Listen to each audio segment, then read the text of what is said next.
We've got some issues with transportation, and we've had issues with students having to quarantine because of positive cases.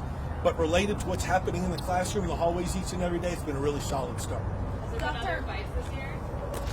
I'm sorry, could you repeat? Has there been other fights so far this year besides this one? Not that I'm aware of. Lieutenant Davis or Dr. Latta, can you guys give us details about the gender or age of the kids who were arrested and charged? Not right now. They were all juveniles. So it depends on what charges are placed on them after we confer with the state's attorney's office whether or not more information will be released on them, like if they're charged as an adult with a crime. What if that grade makes were sense. they in? I'm sorry? What grade? They were just students at the school. Okay, and were they all male students? They were just all students at the school. Yep. Can you describe what you guys, sorry, we're late arriving. Yep, you're just fine. Nope. Can you describe again what your officers encountered and did once they got to the school? Yeah, so it was actually our two SROs, and I have to say that the SROs in all of our schools, we have a great working relationship with Dr. Arlato and the administration here.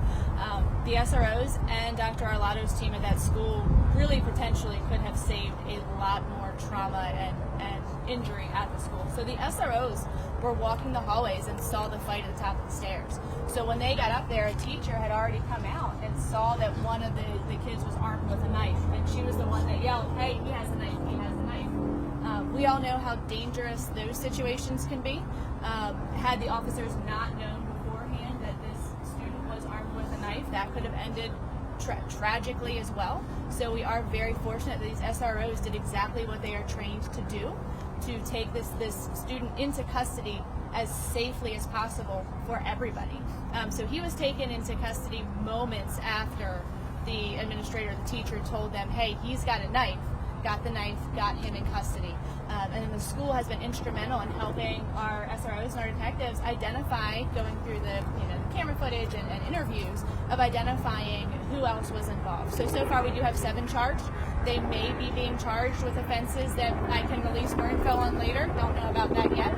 But as of right now, it's 7 juveniles with the potential of more being charged. You're keeping your presence there.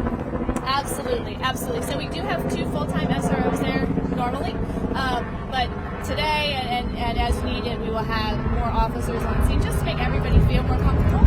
Doesn't mean that the students are in any more danger or any danger. It's just to make them feel more comfortable, and also to build those relationships. Any chance we have to talk to a student or have a positive interaction with them, we're gonna take that for sure. That's right. Did you deploy tasers, or how did you get the student into custody? No, there was no use of force in this incident. So we didn't use any tasers, no batons, none of that.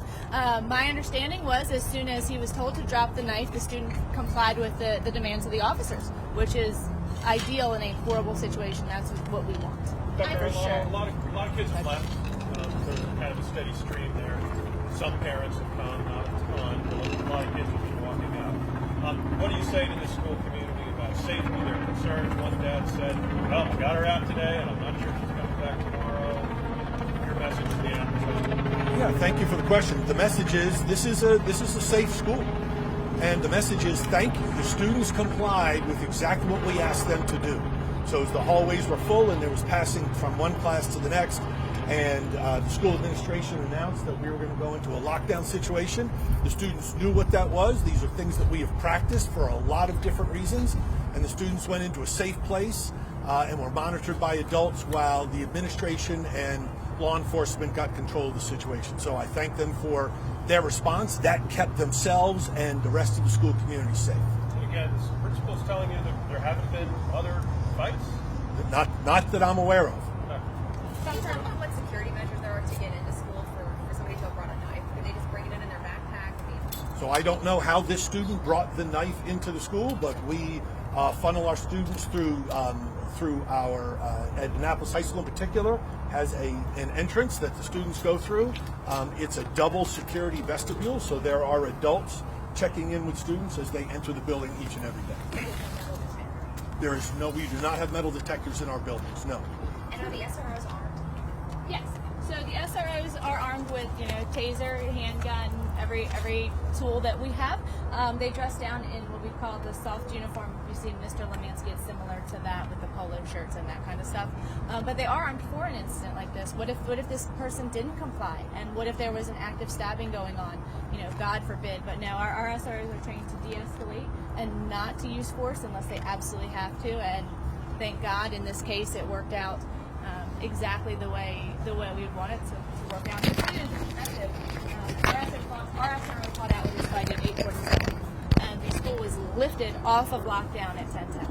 So to have these schools safe, everybody moved, the fire department in and out, our officers and detectives doing their investigation, to be able to resume school activities, less than an hour and a half later is a huge feat for Dr. Arlotto's team and for the police department. So for a horrible situation like this, it's really the best case scenario that non-life-threatening injuries and we got people in custody and school back in session. Like Dr. Arlotto says, these kids haven't been in school for a year and a half, and they want to be there. And we want and we need them there too. So, absolutely, yes, sir. I can't hear you. I'm sorry. The person with the knife, is that person injured in any way? Not that I am aware of. If he was not transported to a hospital, if that's the question, I don't know if there was other injuries from the fight itself. That I don't know. If that no. Were the 2 people injured also arrested? No, I don't believe that the 2 that are in that 7th. I can double check on that for you, though. That's a good question. I don't believe so, though. Can you describe the charges they could be facing? It could be a plethora of charges. Obviously, you have the school charges, the affray, disorderly. You have assault, depending on the intent. You stab somebody, that's could be an attempted murder if it goes that way. Now, that's not saying that that's what this is in this case. It depends on motive and all of that stuff.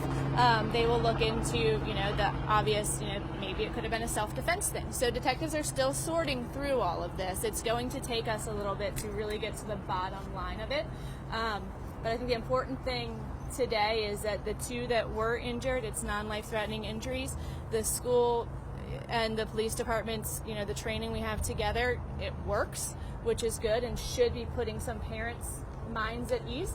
I have kids in the Arundel County Public School, and it puts my mind at ease to see when things like this happen, how efficient both departments are in getting the situation handled quickly and safely and effectively. Did this event happen where cameras were able to see the whole thing?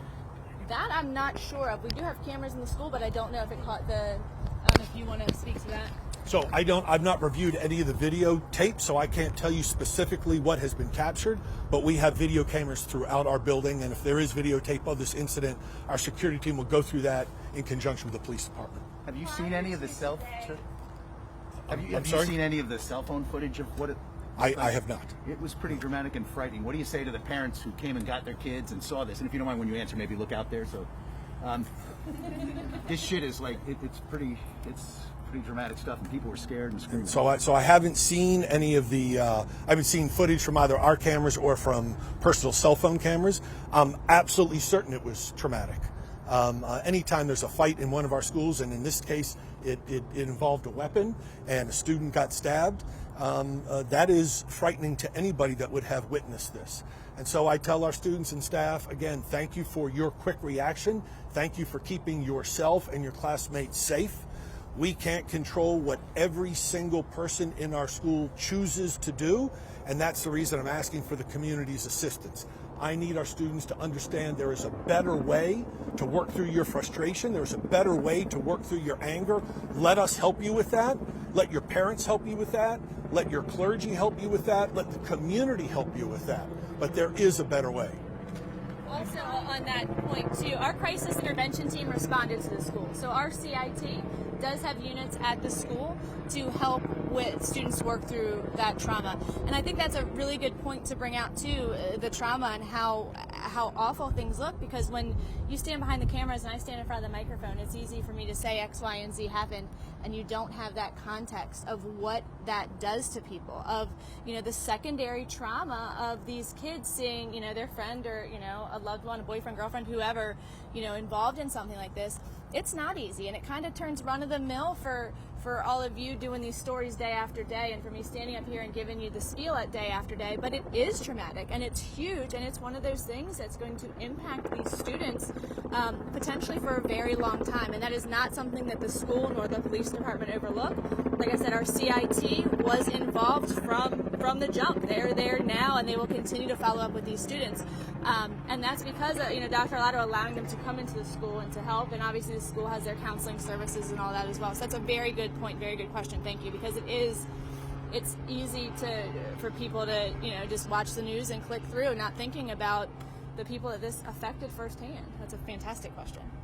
That's what they pay me for. Prior to today, did you guys hear about any chatter that something like this could spill over? And if students heard of something like this, what should they do to inform officials about this? So it's definitely a two-part question. So the first part of this, most of these students actually live in Annapolis City.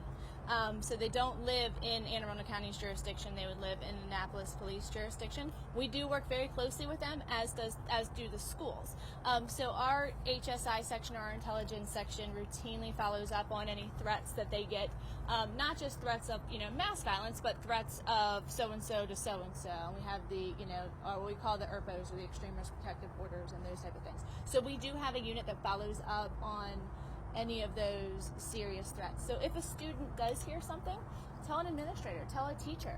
You can even get home, tell your parents, call us, call Annapolis City Police. It doesn't matter who you call, just tell somebody that you trust, and the information, it will get to us. We have a very streamlined communication set. Poor Mr. Mosier gets sick of hearing from me every other day with stuff.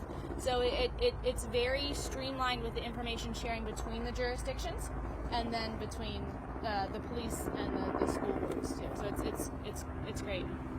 So I just want to confirm, because I think I missed it. Did you see exactly how many students were stabbed? If anybody was involved in that from what side of the school? So it was two kids that were sent to area hospitals with the injuries. I'm sorry, I just hit your mic. And I believe everybody involved was at the school, was not from outside. It wasn't an intruder that came in. It was all great. So so our understanding is that everybody involved was enrolled in that school, if that answers your question. So no outsiders came in or any of that. None of this, God forbid, was like gang related or anything like that. Not that we know of right now. We don't have any reason to feel that way. That's something that investigators will look into, just as a course of thorough investigation, obviously, right? But right now we don't have any inclination to feel that this is a gang or turf issue type of thing. Becky, were they Yes. stabbed or were they cut with the knife? Can you describe the knife? I have not seen the knife, so I can't, but I can get you more information on it, whether it was pocket knife or steak knife or that kind of stuff. I can get that for you, unless Dr. Arlato knows. Okay. I'm sorry, what was the other part of that? Were they cut or were they fully stabbed with the knife? I believe it was both. I think there was some cut injuries, some slice injuries, and then puncture, but I'm not 100% sure on who, where, what, and we're not going to get into too much details about HIPAA stuff and things. And they If were that makes minor sense. injuries? Non-life-threatening injuries. I don't want to say minor, but not non-life-threatening. Against the backdrop of students returning to school, we've heard from some other districts kind of trying to address the emotional well-being of students as they sort of reacclimate to this environment. Do you have any information about any of the mental health resources already in the school, either getting an increase in reports or just any additional need for counseling or emotional or behavioral addressing to happen as they return to school? Sure. So thank you. It is a really good question, given the context, even putting this terrible incident aside and us returning to school for full in-person learning. It's something that our team, as well as our principals and teachers, have been talking about for well over a year, that when we do return, we need to be thinking really clearly about both our students and our staff and their mental well-being as they walk back into schools for full in-person learning. We only returned during our hybrid instruction last spring, at best around 50% of our students. So that means we've got 50% of our students that had not been in school full-time since March of 2020. So we knew that their mental well-being and their ability to get back into the routine and get back into school was going to be of importance to us. So we literally altered our schedules, particularly at our middle school and our high school schedules, based on what we learned while we were out in virtual learning about supporting students in this frame and in this context. So we have created wellness blocks of time which occur each day at the high school level and the middle school level, where students have time with their peers and teachers, whether they are in scripted lessons or they're in time where they can just talk to each other and begin to build and rebuild those relationships. That's important. So that's ongoing and will go on throughout the school year. It's something we're very, very aware of and wanted to make sure that building relationships and having conversations with students and getting them comfortable back in the school environment was first and foremost for us. And then we're going to get to the instructional piece. And that has really gone on beautifully since the beginning of the school year. You said that you haven't heard about fights this year, but I've heard students and parents who said that they've reported those fights to the administration. So I don't want to talk to the principal and get back to us. So no, I don't think there's a need to do that. Understand that we do have fights that occur in our schools, and so, but those fights are not reported to me.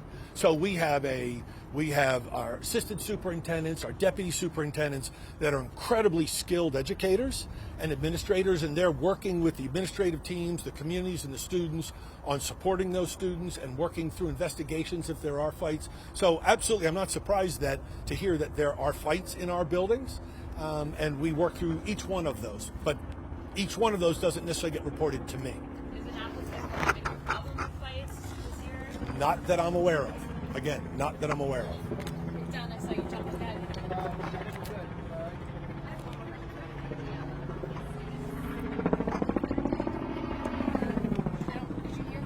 Yeah, I think the question was do I have any idea how many students went home for the day? So I don't.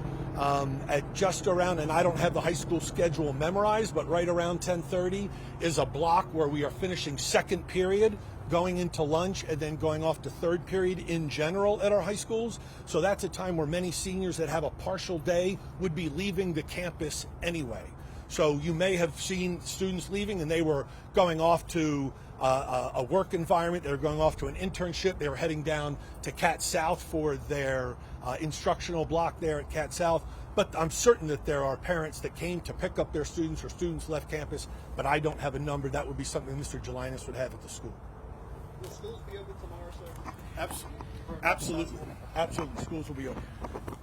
Thank you. Thank you all. Thank you, guys. Can you just once again kind of describe the nature of the fight? You said it started in the neighborhood and carried over to school. Yeah, that's pretty much all we know right now. We want to carry over to meaning that it didn't start with you and I bickering in the hallway. It was like you and I already had a previous problem and then see each other in the hallway.